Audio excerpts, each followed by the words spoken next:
Disa prej tabiinëve kanë thonë, pra Ebu Bekri nuk,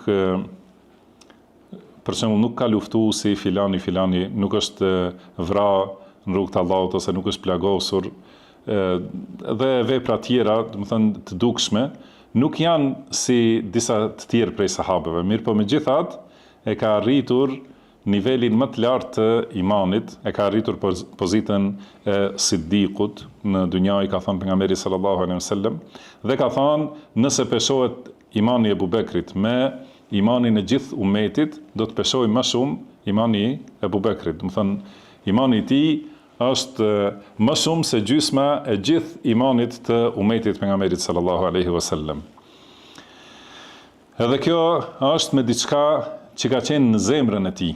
Do të thënë, ajo që është madhërim i vërtet i Allahut, sinqeritet i plot, përkushtim i pastër ndaj Allahut subhanahu wa taala, dhe gjithashtu edhe kjo vepër e zemrës, që është turpi ndaj Allahut, është diçka që pastaj sjell rezultate edhe në pamjen e jashtme. Dhe nuk fillohet përmirësimi nga jashtë, por veprat e jashtme janë ndihmë për përmirësimin e zemrës.